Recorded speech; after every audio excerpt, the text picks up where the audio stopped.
कहानी की शुरुआत एक अजीब और रहस्यमयी सुधार गृह से होती है, जिसे वर्टिकल सेल्फ मैनेजमेंट सेंटर कहा जाता है। एक आदमी जिसका नाम गोरेंग है अचानक होश में आता है। वो खुद को एक खाली कंक्रीट के कमरे में पाता है जिस पर 48 नंबर लिखा हुआ है। ये कमरा बेहद साधारण है, जिसमें सिर्फ 2 बिस्तर, एक सिंक और बीच में बना एक बड़ा चौकोर छेद मौजूद है। उसका रूममेट, एक बुजुर्ग कैदी त्रिमागासी, उसे बताता है कि इस छेद को द पिट कहा जाता है। ये जेल अनगिनत मंजिलों से बनी हुई है जो एक दूसरे के ऊपर खड़ी है, और हर मंजिल पर 2 कैदियों को रखा जाता है। यहाँ किसी की पहचान उसके असली नाम से नहीं, बल्कि उसे दिए गए नाम से होती है। कुछ ही समय बाद गोरेंग इस जेल की अनोखी भोजन व्यवस्था को अपनी आंखों से देखता है। दिन में एक बार खाने से भरा एक विशाल प्लेटफॉर्म ऊपर से नीचे की ओर हर मंजिल से होकर गुजरता है। कैदियों को खाना खाने के लिए केवल कुछ मिनट दिए जाते हैं, जिसके बाद वो प्लेटफॉर्म अगली मंजिल की ओर बढ़ जाता है। ये व्यवस्था एक बेहद क्रूर सच्चाई पैदा करती है।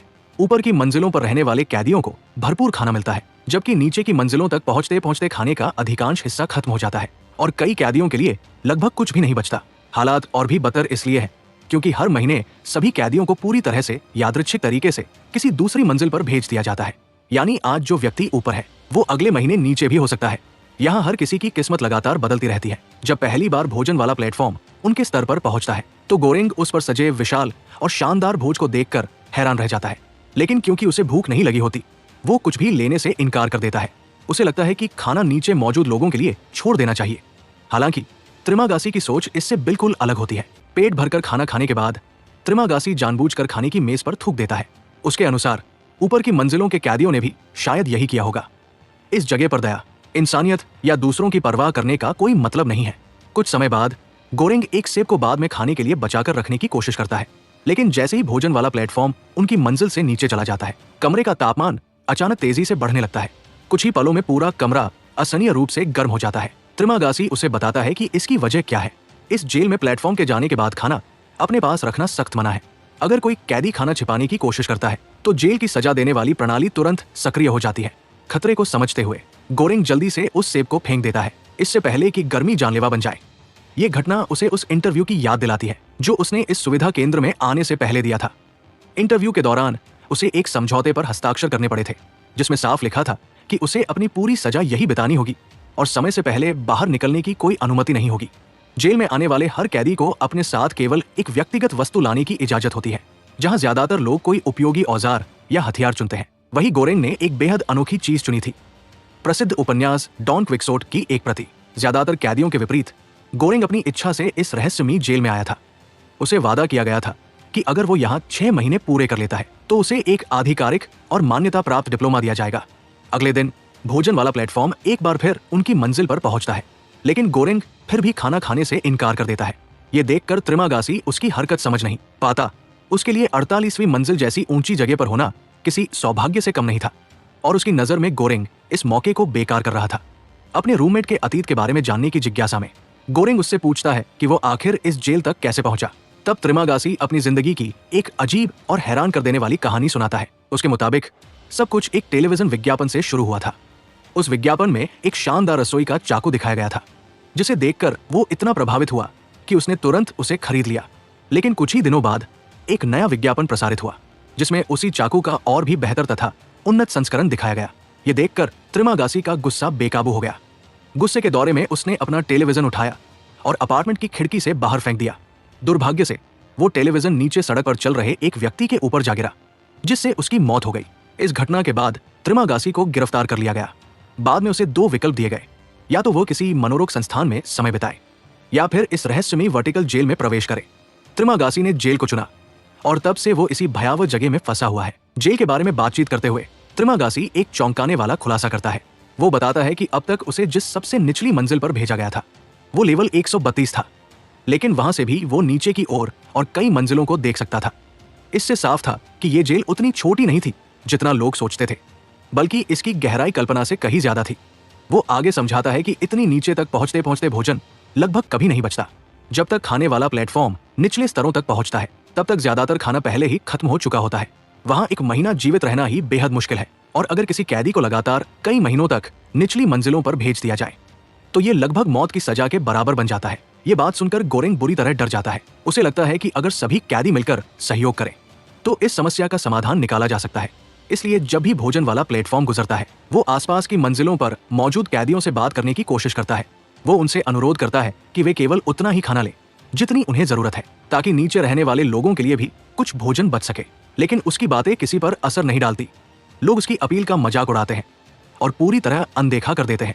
इस जेल में कोई भी उन अजनबियों की मदद करने में दिलचस्पी नहीं रखता जिनसे वे शायद कभी मिलने वाले भी नहीं हैं। गोरेंग की आशावादी सोच त्रिमागासी को बेहद हास्यास्पद लगती है। उसकी बात का समर्थन करने के बजाय वो ये दिखाने की कोशिश करता है कि इस जेल में इंसानियत और सम्मान की कितनी कमी है। वो बिना किसी झिझक के बीच वाले खुले गड्ढे की तरफ जाता है और नीचे वाली मंजिल पर पेशाब कर देता है। इसके बाद वो गोरेंग को वो व्यक्तिगत वस्तु भी दिखाता है जिसे वो अपने साथ जेल में लाया था। जहां गोरेंग ने एक किताब चुनी थी, वही त्रिमागासी ने उस चीज को चुना था जिसने उसकी जिंदगी हमेशा के लिए बदल दी थी। वो कोई और नहीं बल्कि वही मशहूर रसोई का चाकू था जिसे उसने एक टेलीविजन विज्ञापन देखकर खरीदा था और जिसकी वजह से घटनाओं की वो भयावह श्रृंखला शुरू हुई थी, जिसने आखिरकार उसे इस रहस्यमयी वर्टिकल जेल तक पहुंचा दिया। दिन बीतने के साथ साथ गोरेंग आखिरकार हार मान लेता है और भोजन वाले प्लेटफॉर्म से खाना खाना शुरू कर देता है। उसे एहसास हो जाता है कि इस भयावह जगह में जीवित रहने के लिए शायद उसे अपने कुछ आदर्शों और सिद्धांतों को छोड़ना पड़ेगा। एक दिन जब हमेशा की तरह भोजन वाला प्लेटफॉर्म उनकी मंजिल से गुजर रहा होता है, तभी गोरेंग की नजर एक बेहद चौंकाने वाले दृश्य पर पड़ती है। अचानक ऊपर की किसी मंजिल से एक कैदी केंद्रीय गड्ढे के भीतर गिरता हुआ दिखाई देता है। उसका शरीर तेजी से नीचे अंधेरे में गायब हो जाता है। ये दृश्य देखकर गोरेंग बुरी तरह विचलित हो जाता है। वो तुरंत त्रिमागासी से पूछता है कि आखिर ये क्या था, लेकिन हैरानी की बात यह होती है कि त्रिमागासी इस घटना को बिल्कुल सामान्य मानता है। उसके अनुसार इस जेल में लोगों का उस गड्ढे से गिरना कोई असामान्य बात नहीं है। ऐसा अक्सर होता रहता है और सबसे डरावनी बात यह है कि यहाँ कोई भी इसकी जांच नहीं करता, न कोई सवाल पूछता है और न ही किसी तरह की मदद पहुंचाई जाती है, मानो उन लोगों की जिंदगी की कोई कीमत ही न हो। कुछ समय बाद दोनों अपनी पुरानी जिंदगी और जेल के अनुभवों के बारे में बात करने लगते हैं। बातचीत के दौरान त्रिमागासी उन कई मंजिलों का जिक्र करता है जहां वो वर्षों से रह चुका है। फिर वो पूरे विश्वास के साथ कहता है कि अगले महीने होने वाले स्थानांतरण के बाद भी वे दोनों एक ही कमरे में साथ रहेंगे। ये बात सुनते ही गोरेंग के दिमाग में कई बिखरे हुए संकेत अचानक जुड़ने लगते हैं। अगर हर महीने मंजिल बदलने के बाद भी रूममेट वही रहता है, तो इसका मतलब है कि त्रिमागासी की उन कहानियों के पीछे एक बहुत ही डरावनी सच्चाई छिपी हुई है, जिनमें वह सबसे निचली मंजिलों पर जीवित रहने की बात करता था। गोरेंग को अचानक एहसास होता है कि जब उन निचले स्तरों पर खाने के लिए कुछ भी नहीं बचता होगा, तब त्रिमागासी ने जीवित रहने के लिए कोई भयानक रास्ता अपनाया होगा। और तब उसके मन में एक सिहरन पैदा कर देने वाला विचार आता है। शायद उन परिस्थितियों में त्रिमागासी ने अपने पिछले रूममेट के शव को खाकर ही अपनी जान बचाई थी। कुछ ही समय बाद भोजन वाला प्लेटफॉर्म एक बार फिर उनकी मंजिल पर पहुंचता है, लेकिन इस बार उस पर बैठी हुई एक परिचित महिला दिखाई देती है। उसका नाम मिहारू था। जैसे जैसे प्लेटफॉर्म नीचे उतरता है, गोरेंग की नजर मिहारू के शरीर पर पड़े अनगिनत घावों और निशानों पर जाती है। वो साफ देख सकता है कि ये महिला लंबे समय से बेहद खतरनाक परिस्थितियों का सामना कर रही है। उसकी हालत देखकर गोरेंग चिंतित हो जाता है। वो समझ नहीं पाता कि आखिर मिहारू हर महीने अपनी जान जोखिम में डालकर इस तरह पूरे जेल में क्यों घूमती रहती है। लेकिन त्रिमागासी उसकी चिंता को पूरी तरह नजरअंदाज कर देता है और उसे सलाह देता है कि वह इस मामले से दूर ही रहे। फिर वो मिहारू के बारे में एक हैरान कर देने वाली बात बताता है। उसके अनुसार मिहारू हर महीने इस विशाल जेल के अलग अलग स्तरों पर अपने बच्चे की तलाश में घूमती है। उसे यकीन है कि उसका बच्चा कहीं न कहीं इसी रहस्यमयी सुविधा केंद्र के अंदर कैद है। कहा जाता है कि अपने बच्चे के करीब किसी मंजिल पर पहुंचने की संभावना बढ़ाने के लिए वो हर उस कैदी को मार देती है जिसे उसके साथ एक ही कमरे में रखा जाता है। त्रिमागासी को तो यहाँ तक शक है कि कुछ समय पहले जिस कैदी को उन्होंने ऊपर से गिरते हुए देखा था, वो भी मिहारू का ही शिकार रहा होगा। अपनी तुलना उससे न करने के लिए त्रिमागासी तुरंत सफाई देने लगता है। वो दावा करता है कि उसने कभी किसी की हत्या नहीं की। उसके मुताबिक उसने केवल उन शवों को खाकर जीवित रहने की कोशिश की थी जो पहले से मृत अवस्था में उसकी मंजिल तक पहुंच जाते थे। इसी बीच भोजन वाला प्लेटफॉर्म नीचे की ओर बढ़ता रहता है, लेकिन अगले स्तर पर पहुंचते ही कुछ कैदी मिहारू का फायदा उठाने की कोशिश करते हैं। ये देखकर गोरेंग तुरंत चिल्लाने लगता है। वो उन्हें चेतावनी देता है और मिहारू को अकेला छोड़ने की मांग करता है। हालांकि उसकी चिंता पूरी तरह बेकार साबित होती है। मिहारू खुद की रक्षा करने में पूरी तरह सक्षम थी। कुछ ही क्षणों में वो उन लोगों पर भारी पड़ जाती है जिन्होंने उसे रोकने की कोशिश की थी। उनके साथ निपटने के बाद वो बिना किसी हिचकिचाहट के अपनी तलाश जारी रखती है और भोजन वाले प्लेटफॉर्म पर सवार होकर और भी नीचे की ओर चली जाती है। आखिरकार एक और महीना समाप्त हो जाता है। हमेशा की तरह पूरी जेल में एक रहस्यमयी नींद लाने वाली गैस छोड़ी जाती है जिससे सभी कैदी बेहोश हो जाते हैं। इसी दौरान जेल प्रशासन चुपचाप सभी कैदियों को नई मंजिलों पर स्थानांतरित कर देता है। जब गोरेंग दोबारा आंखें खोलता है तो वो तुरंत घबरा जाता है। उसे पता चलता है कि उसके हाथ पैर बिस्तर से कसकर बांध दिए गए हैं। घबराहट में वो कमरे के चारों ओर नजर दौड़ाता है और दीवार पर लिखा नंबर देखता है, लेवल 171। ये संख्या देखते ही उसके चेहरे का रंग उड़ जाता है। त्रिमागासी आश्चर्यजनक रूप से शांत रहता है और उसे बताता है कि उसने ऐसा क्यों किया। उसके अनुसार वे अब जेल के इतने निचले स्तर पर पहुंच चुके हैं कि वहां भोजन पहुंचने की कोई संभावना नहीं है। ऐसी स्थिति में उसने पहले से तैयारी कर ली थी। उसकी नजर में गोरेंग जवान और ताकतवर था, इसलिए भूख से तड़पने की हालत में वो खतरनाक साबित हो सकता था। इसी वजह से उसे बांध कर रखना सबसे सुरक्षित विकल्प था। उधर पूरी जेल में अलग अलग मंजिलों से भय और निराशा से भरी चीखें गूंजने लगती हैं। हर कोई जाकर अपनी नई मंजिल देख रहा था और समझ रहा था कि उसकी किस्मत उसे कहां ले आई है। इन चीखों से साफ पता चलता था कि कितने लोग अब ऐसी जगहों पर फंसे हुए थे जहां जीवित रहना लगभग असंभव था। कुछ समय बाद भोजन वाला प्लेटफॉर्म आखिरकार उनकी मंजिल तक पहुंचता है, लेकिन जैसा कि उम्मीद थी उस पर कुछ भी नहीं बचा था। एक भी निवाला नहीं। ऊपरी मंजिलों पर जो शानदार दावत कभी सजी रहती थी वो लेवल 171 तक पहुंचने से पहले ही पूरी तरह खत्म हो चुकी थी। अब नीचे मौजूद कैदियों के सामने केवल एक सच्चाई बची थी, भूख और धीरे धीरे आती मौत। दिन बीतते जाते हैं। एक सप्ताह से भी अधिक समय तक बिना भोजन के रहने के बाद लेवल 171 की स्थिति बेहद भयावह हो जाती है। भूख अब असहनीय बन चुकी थी। आखिरकार त्रिमागासी फैसला कर लेता है कि अगर उसे जीवित रहना है तो अब और इंतजार नहीं किया जा सकता। गोरेंग बार बार उसे समझाने की कोशिश करता है, लेकिन त्रिमागासी उसकी कोई बात नहीं सुनता। फिर वो अपनी योजना को अमल में लाने के लिए आगे बढ़ता है। ये देखकर गोरेंग स्तब्ध रह जाता है। और तभी जब स्थिति अपने सबसे खतरनाक मोड़ पर पहुंचने वाली होती है, अचानक भोजन वाला प्लेटफॉर्म उनकी मंजिल पर आकर रुकता है। उस पर बैठी होती है मिहारू। गोरेंग को देखते ही मिहारू तुरंत समझ जाती है कि यहाँ क्या चल रहा है। वो बिना देर किए त्रिमागासी का सामना करती है। कुछ ही क्षणों में दोनों के बीच एक भयंकर संघर्ष शुरू हो जाता है। काफी देर तक चली इस लड़ाई के बाद आखिरकार त्रिमागासी हार जाता है। मिहारू गोरेंग को उन बंधनों से मुक्त कर देती है जिन्होंने उसे इतने दिनों से कैद कर रखा था। लेकिन लंबे समय तक भूखे रहने और शारीरिक कमजोरी की वजह से गोरेंग पूरी तरह टूट चुका था। आजाद होते ही उसकी ताकत जवाब दे देती है और वो बेहोश होकर जमीन पर गिर पड़ता है। जब गोरेंग आखिरकार होश में आता है तो वो खुद को फिर से अपने बिस्तर पर पाता है। उसके घावों का जितना संभव था इलाज किया जा चुका था और मिहारू अब भी कमरे में मौजूद थी। बिना एक भी शब्द बोले वो उसकी मदद करती है और उपलब्ध बेहद सीमित संसाधनों को उसके साथ साझा करके उसकी जान बचाने की कोशिश करती है। कुछ समय बाद अपनी तलाश जारी रखने के लिए रवाना होने से पहले मिहारू उसके लिए थोड़ा पानी भी छोड़ जाती है। हमेशा की तरह वो पूरी तरह शांत और रहस्यमयी बनी रहती है। फिर भोजन वाले प्लेटफॉर्म पर सवार होकर वो एक बार फिर नीचे फैले अंधेरे में गायब हो जाती है। इसके बाद आने वाले दिन गोरेंग के लिए बेहद कठिन साबित होते हैं। अकेलेपन, कमजोरी और लगातार भूख से जूझते हुए उसे इस जेल की क्रूर सच्चाई का सामना करना पड़ता है। ये अनुभव धीरे धीरे उसके शरीर के साथ साथ उसके दिमाग पर भी गहरा असर डालने लगता है। समय बीतने के साथ भूख और अकेलापन उसकी वास्तविकता को धुंधला करने लगते हैं। अब उसके लिए सच और कल्पना के बीच का फर्क समझना मुश्किल होता जा रहा था। इसी दौरान गोरेंग को त्रिमागासी दिखाई देने लगता है, लेकिन वो असली त्रिमागासी नहीं था। वो केवल उसके दिमाग में पैदा हुई एक छवि थी, एक ऐसी आवाज जो हर समय उसके विचारों में गूंजती रहती थी।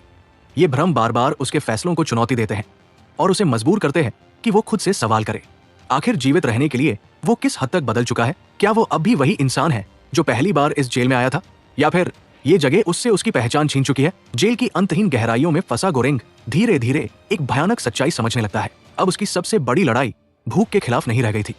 उसकी असली लड़ाई थी अपनी इंसानियत को बचाए रखने की। एक और महीना समाप्त होने को आता है।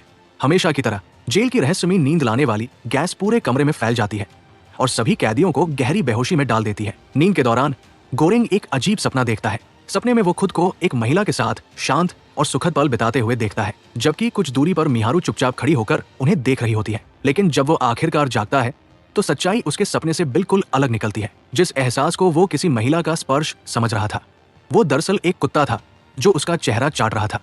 चारों ओर नजर दौड़ाते ही उसे एक और बड़ा झटका लगता है। उसकी नई रूममेट कोई और नहीं बल्कि इमोगुरी होती है, वही महिला जिसने जेल में आने से पहले उसका प्रवेश इंटरव्यू लिया था। इमोगुरी बताती है कि ये कुत्ता वही व्यक्तिगत वस्तु है जिसे वो अपने साथ जेल में लाई है। लेकिन इससे भी बड़ी खबर ये थी कि इस बार उन्हें लेवल 33 पर रखा गया था। पिछले महीने के भयावह अनुभव की तुलना में ये मंजिल किसी वरदान से कम नहीं थी। इमोगुरी को दोबारा देखकर गोरेंग को उनके पहले इंटरव्यू की याद आ जाती है। उसे याद आता है कि वो मुलाकात कितनी अजीब थी, खासकर जब इमोगुरी हर सवाल के बीच लंबे और असहज विराम लिया करती थी। उस समय उसने इस बात पर ज्यादा ध्यान नहीं दिया था, लेकिन अब सब कुछ कहीं ज्यादा रहस्यमय और परेशान करने वाला लगने लगा था। जल्द ही उनकी बातचीत जेल की वास्तविकता पर पहुंच जाती है। इमोगुरी खुलासा करती है कि वो भी गोरेंग की तरह अपनी इच्छा से यहाँ आई थी। हालांकि वो दावा करती है कि उसे कभी अंदाजा नहीं था कि ये सुविधा केंद्र वास्तव में इतना घातक और निर्दयी है। उसके अनुसार उसे जो जानकारी दी गई थी उसमें बताया गया था कि जेल में कुल 200 स्तर हैं। जब गोरेंग ये तर्क देता है कि इतनी बड़ी आबादी के लिए पर्याप्त भोजन ही नहीं है, तो इमोगुइरी उसकी बात से सहमत नहीं होती। उसका मानना है कि समस्या भोजन की कमी नहीं है, असल समस्या कैदियों का व्यवहार है। उसके अनुसार अगर हर व्यक्ति केवल उतना ही भोजन ले जितनी उसे जरूरत है, तो यहाँ मौजूद खाना सभी लोगों के लिए पर्याप्त हो सकता है। इमोगुइरी का सपना था कि पूरे जेल में सहयोग की एक श्रृंखला बनाई जाए।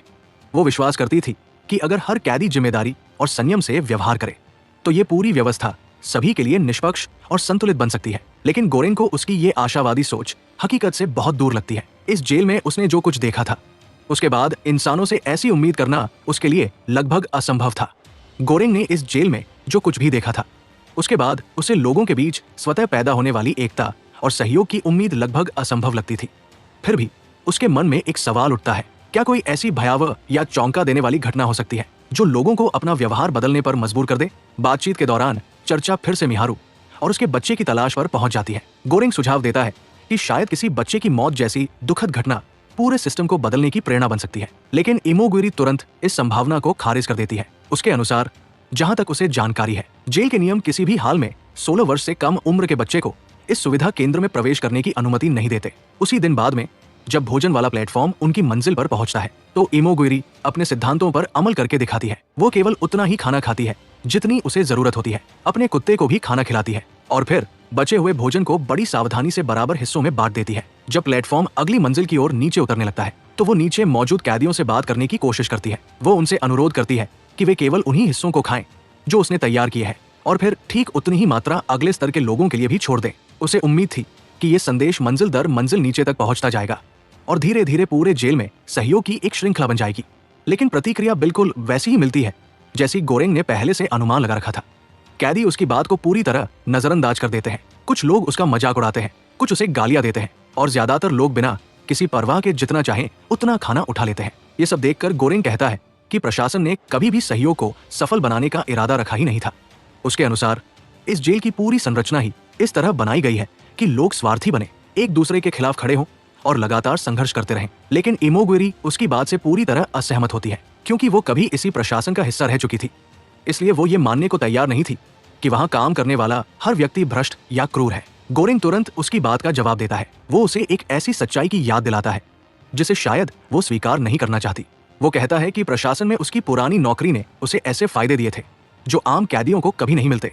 आखिरकार उसे अपना रूम में चुनने की अनुमति मिली थी, एक ऐसा विशेष अधिकार जो अधिकांश कैदियों के पास नहीं था। लेकिन इतनी असफलताओं और निराशाओं के बावजूद भी इमोगुइरी हार नहीं मानती।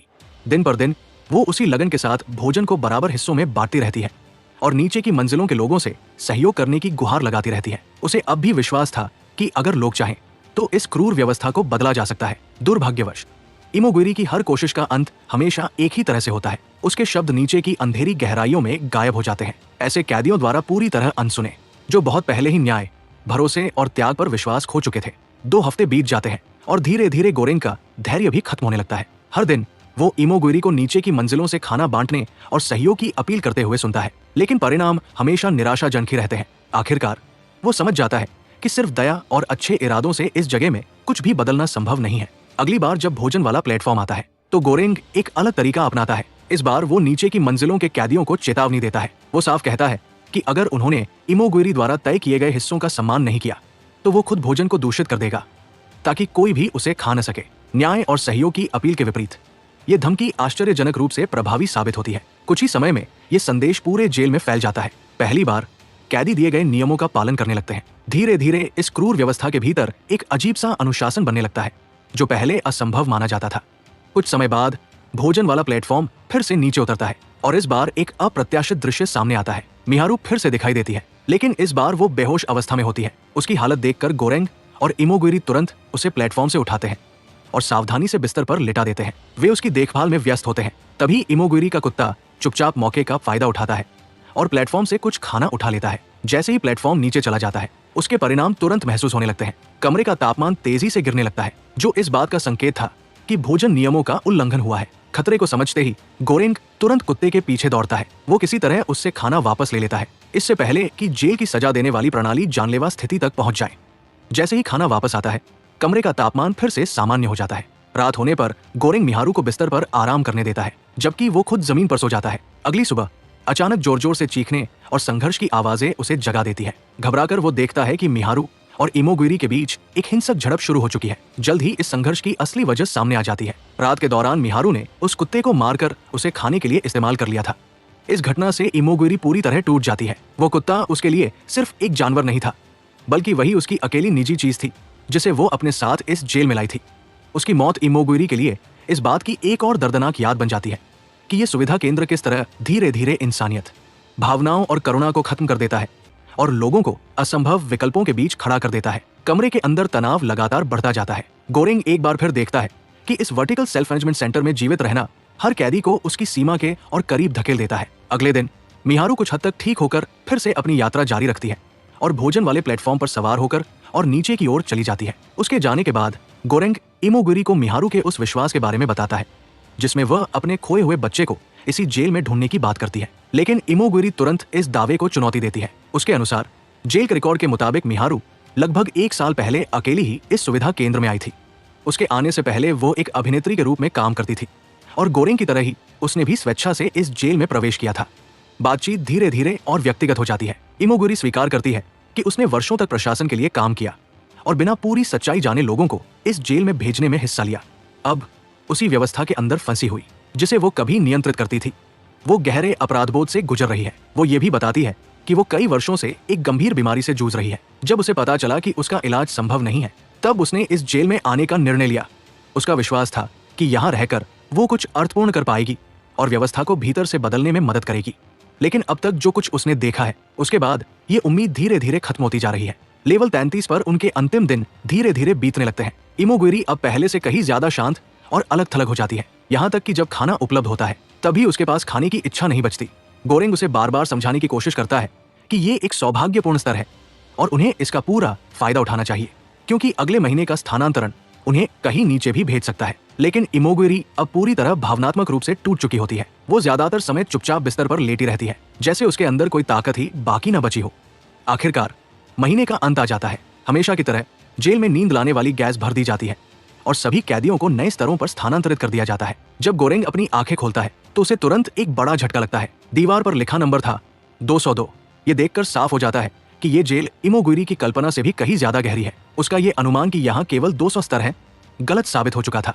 इसका मतलब था कि इस व्यवस्था के नीचे और भी अनगिनत कैदी मौजूद हो सकते हैं जिनके बारे में किसी को कोई जानकारी नहीं थी। ये एहसास एक भारी और तोड़ देने वाला झटका साबित होता है। इमोगुइरी, जो पहले ही उम्मीद खो चुकी थी और हर चीज से मानसिक रूप से थक चुकी थी, अब इस सच्चाई को सहन नहीं कर पाती। जो थोड़ी बहुत उम्मीद उसे इस सिस्टम को बदलने के लिए जीवित रखे हुए थी, वो भी अब खत्म हो चुकी थी। गोरेंग जब जागता है तो उसे एहसास होता है कि रात के दौरान इमोगुइरी की मृत्यु हो चुकी है। अब वो इस अंतहीन गहराई वाली वर्टिकल सेल्फ मैनेजमेंट सेंटर में पूरी तरह अकेला रह जाता है। नीचे की सबसे निचली मंजिलों पर अकेला रहकर गोरेंग धीरे धीरे भूख और अकेलेपन दोनों से जूझने लगता है। इस कठिन समय में उसे परेशान करने वाले भ्रम फिर से लौट आते हैं। उसके मन में त्रिमागासी फिर से प्रकट होता है और उससे सवाल करता है कि वो आखिर कब तक जिंदा रह पाएगा। कुछ ही देर बाद इमोगुइरी और यहाँ तक कि उसका कुत्ता भी उसकी कल्पनाओं का हिस्सा बन जाते हैं। ऐसी आवाजें जो लगातार उसके फैसलों पर सवाल उठाती रहती है। खुद को पूरी तरह खोने से बचाने के लिए गोरेंग किसी न किसी तरह खुद को व्यस्त रखने की कोशिश करता है। वो किताब पढ़कर, अपनी यादों को दोहराकर और दीवार पर दिन गिनकर समय का अंदाजा बनाए रखने की कोशिश करता है। लेकिन जैसे जैसे हफ्ते बीतते जाते हैं, उसके लिए सब कुछ सिर्फ एक ही चीज तक सीमित हो जाता है, जीवित रहना। आखिरकार वो ऐसी परिस्थितियों में पहुंच जाता है जहां उसे ऐसे फैसले लेने पड़ते हैं जिनकी उसने कभी कल्पना भी नहीं की थी। ये अनुभव उसे शारीरिक रूप से जिंदा रखता है, लेकिन मानसिक रूप से पूरी तरह तोड़ देता है। महीने के अंत में वही परिचित नींद वाली गैस फिर से पूरे जेल में फैल जाती है और एक बार फिर सभी कैदियों का स्थानांतरण कर दिया जाता है। जब गोरेंग जागता है तो उसे ये देखकर राहत मिलती है कि उसे लेवल 6 पर भेजा गया है। नीचे की भयावह मंजिलों के बाद ये जगह लगभग किसी इनाम जैसी लगती है। कुछ पल के लिए उसे ऐसा महसूस होता है जैसे मिहारू उसके पास खड़ी हो, लेकिन ये एहसास बहुत जल्दी खत्म हो जाता है। वो सिर्फ एक भ्रम था। उसकी असली रूममेट एक आदमी है जिसका नाम भारत है। भारत अपने साथ एक लंबी रस्सी लेकर आया है और बाकी कई कैदियों के विपरीत वो अब भी मानता है कि इस जेल से बाहर निकलना संभव है। वो खुद को ऊपरी मंजिलों के बहुत करीब समझता है और लगातार ऊपर के कैदियों से मदद मांगता रहता है। कुछ समय बाद लेवल 5 के कैदी झूठा सहयोग दिखाते हैं। वे रस्सी पकड़ने का नाटक करते हैं और भारत को ऊपर चढ़ने के लिए राजी कर लेते हैं, लेकिन ये वादा सिर्फ एक क्रूर मजाक साबित होता है। जैसे ही भारत ऊपर चढ़ता है, वे अचानक उसे धोखा देते हैं। वो अपना संतुलन खो देता है और नीचे गिरने लगता है। हालांकि गोरेंग तुरंत प्रतिक्रिया देता है और उसे गंभीर चोट लगने से बचा लेता है, लेकिन रस्सी खो जाती है और गड्ढे में नीचे चली जाती है। ये घटना भारत को निराश जरूर करती है, लेकिन वो अभी भी हार मानने को तैयार नहीं होता। जैसे जैसे दिन बीतते जाते हैं, गोरेंग और भारत अपना समय जेल के बारे में बातचीत करने और आसपास की मंजिलों से आने वाली लगातार आवाजों को सुनने में बिताते हैं। इसी बीच गोरेंग के भ्रम भी लगातार जारी रहते हैं। उसके मन में दिखाई देने वाले त्रिमागासी और इमोगुइरी के काल्पनिक रूप मानो उसके अंदर की अंतरात्मा के दो अलग अलग पक्षों का प्रतिनिधित्व करते हैं। एक पक्ष जो केवल जीवित रहने की बात करता है और दूसरा जो जिम्मेदारी और बदलाव की उम्मीद रखता है। इन्हीं बातचीतों के दौरान गोरेंग उन सभी चीजों के बारे में सोचने लगता है जो उसने इस जेल में देखी थी। उसे इमोगुइरी की वो बात याद आती है जिसमें वो कहती थी कि लोग कभी खुद से सहयोग नहीं करेंगे, और इसी सोच के साथ उसके दिमाग में एक और सीधा और निर्णायक समाधान आकार लेने लगता है। एक साहसी विचार जन्म लेता है। वो भारत को प्रस्ताव देता है कि वे खुद भोजन वाले प्लेटफॉर्म के साथ नीचे की ओर यात्रा करें। इस बार वे नीचे की मंजिलों से सहयोग की उम्मीद नहीं करेंगे, बल्कि खुद ही व्यवस्था लागू करेंगे। उनका उद्देश्य होगा कि हर स्तर पर भोजन का सही नियंत्रण हो, ताकि नीचे सभी मंजिलों तक पर्याप्त खाना पहुंच सके। गोरेंग बताता है कि उसने जेल के आकार का काफी हद तक अनुमान लगाया है। अपनी गहरी मंजिलों के अनुभव और प्लेटफॉर्म की गति के आधार पर वो मानता है कि इस जेल में लगभग 250 मंजिलें हैं। अगर वे हर स्तर पर भोजन का सही वितरण सुनिश्चित कर सके तो वे साबित कर सकते हैं कि न्यायपूर्ण बंटवारा संभव है। भारत इस योजना से प्रेरित हो जाता है और तुरंत उसका साथ देने के लिए तैयार हो जाता है, जानते हुए कि ये यात्रा बेहद खतरनाक होगी। दोनों मिलकर तैयारी शुरू करते हैं। वे एक बिस्तर के हिस्सों को तोड़कर उनसे धातु के टुकड़े निकालते हैं और उन्हें अस्थायी हथियारों और सुरक्षा उपकरणों में बदल देते हैं। अब वे एक ऐसे मिशन के लिए तैयार है जो या तो इस पूरी व्यवस्था को बदल सकता है या फिर उनकी जान भी ले सकता है। आखिरकार अपनी योजना को अमल में लाते हुए गोरेंग और भारत भोजन वाले प्लेटफॉर्म पर चढ़ जाते हैं और जेल की गहराइयों की ओर अपनी यात्रा शुरू करते हैं। जब वे लेवल 7 पर पहुंचते हैं तो गोरेंग तुरंत एक नियम लागू करता है। ऊपरी मंजिलों पर रहने वाले कैदी भूख से मर नहीं रहे होते, उन्हें नियमित रूप से खाना मिलता है और वे अगले दिनों में फिर से खाने के अवसर में होते हैं। इसी वजह से गोरेंग साफ कहता है कि प्लेटफॉर्म से कोई भी भोजन नहीं लेना चाहिए। शुरुआत में भारत को इस तरह सख्ती से नियम लागू करना काफी असहज लगता है। ऊपरी मंजिलों पर मौजूद कुछ कैदी उसे पहचानते भी हैं और उनमें से कुछ तो पहले उससे बातचीत भी कर चुके होते हैं। लेकिन जैसे ही एक कैदी गुस्से और अधिकार के भाव में प्रतिक्रिया देता है, भारत को धीरे धीरे समझ आने लगता है कि गोरेंग क्यों मानता है कि इस व्यवस्था को सिर्फ विनम्र अपीलों से बदला नहीं जा सकता। दोनों मिलकर डटकर खड़े रहते हैं और किसी को भी जरूरत से ज्यादा खाना लेने नहीं देते। मंजिल दर मंजिल प्लेटफॉर्म नीचे की ओर बढ़ता रहता है। हर स्तर पर वे बार बार वही संदेश दोहराते हैं, कभी दृढ़ता से, कभी चेतावनी देकर और कभी पूरी जिद के साथ, ताकि नीचे की मंजिलों के लिए अधिक से अधिक भोजन बचाया जा सके। कुछ मंजिलों बाद भारत की मुलाकात एक ऐसे व्यक्ति से होती है जिसे वो बहुत सम्मान देता है। उसका नाम ब्रह्मांग होता है, एक बुजुर्ग कैदी। बाकी कैदियों के विपरीत ब्रह्मांग तुरंत समझ जाता है कि वे दोनों क्या करने की कोशिश कर रहे हैं। वो उनकी कोशिश की सराहना करता है, लेकिन साथ ही एक सख्त सच्चाई भी बताता है। उसके अनुसार भले ही वे भोजन को सही तरीके से बांटने में सफल हो जाए, लेकिन उसे इस बात पर संदेह है कि प्रशासन पर इसका कोई असर पड़ेगा या नहीं। ऐसी संस्थाएं अक्सर सिर्फ तर्क और नैतिकता से नहीं बदलती। ब्रह्मांग के अनुसार उन्हें केवल एक संदेश की जरूरत है, कुछ ऐसा जिसे नजरअंदाज करना असंभव हो। ये विचार गोरेंग और भारत के बीच एक नई चर्चा को जन्म देता है। जब वे प्लेटफॉर्म पर रखे भोजन को ध्यान से देखते हैं तो उन्हें एक चीज बाकी सभी वस्तुओं से अलग दिखाई देती है, एक खूबसूरती से तैयार किया गया पन्ना कोट्टा।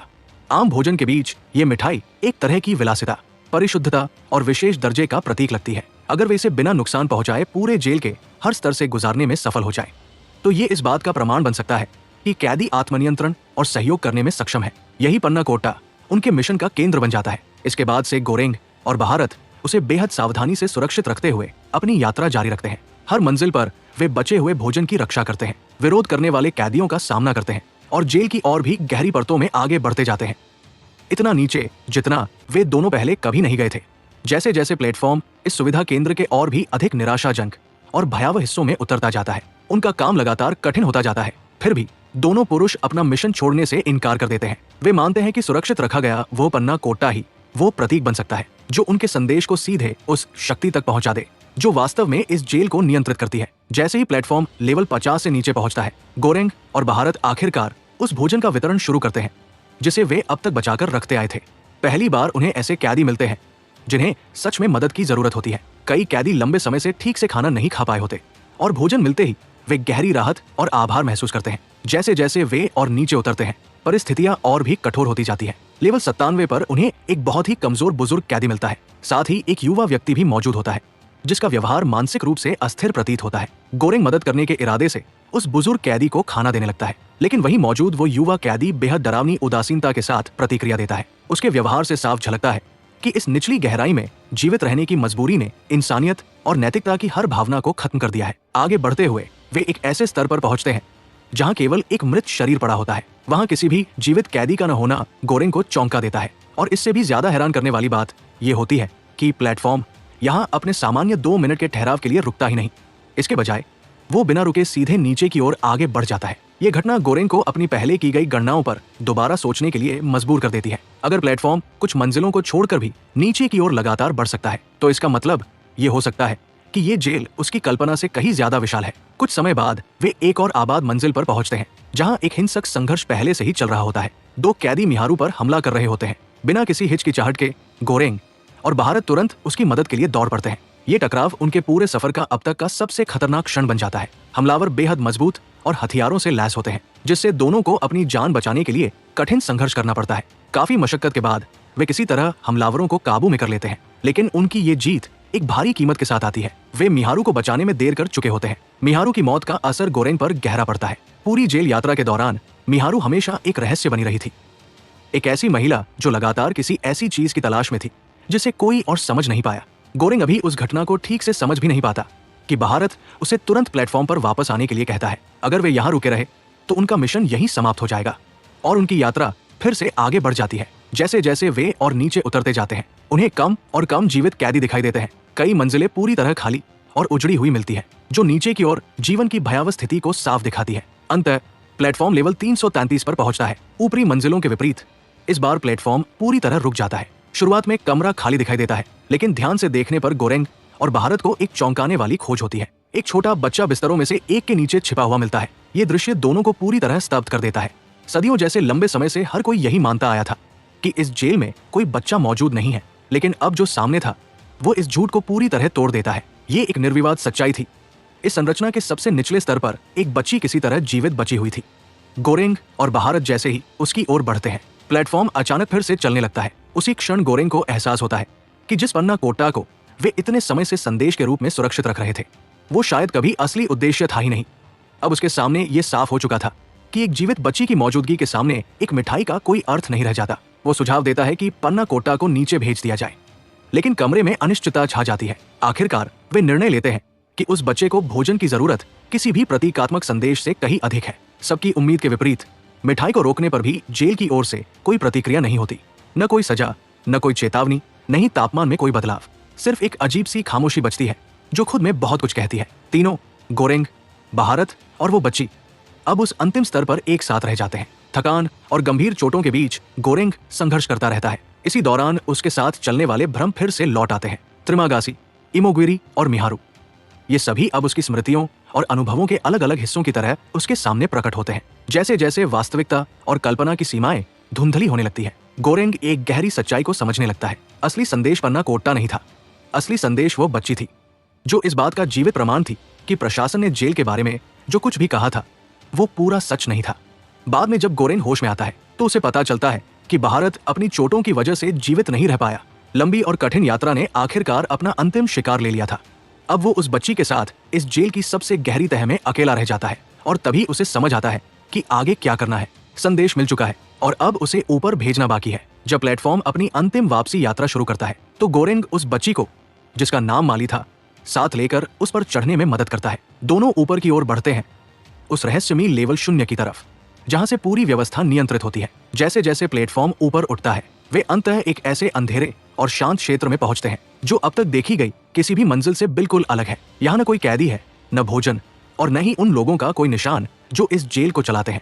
ये खालीपन इस जगह को लगभग अवास्तविक बना देता है। इस बिंदु पर गोरेंग पूरी तरह थक चुका होता है, शारीरिक रूप से भी और मानसिक रूप से भी। उसने अपनी इस यात्रा में क्रूरता, निराशा, त्याग और उम्मीद सब कुछ देखा था। इन अनुभवों की यादें अब भी किसी साए की तरह उसका पीछा कर रही होती है। इसी बीच त्रिमागासी एक बार फिर उसके सामने प्रकट होता है, लेकिन इस बार वो कोई वास्तविक व्यक्ति नहीं था, बल्कि वही आवाज थी जो उसके सबसे अंधेरे पलों में उसके मन में गूंजती रही थी। और इस बार संदेश अलग था। उसके अनुसार इस मिशन में गोरेंग की भूमिका अब खत्म हो चुकी थी। ये संदेश कभी उसके द्वारा ले जाने के लिए था ही नहीं, ये हमेशा उस बच्ची द्वारा ले जाया जाना था।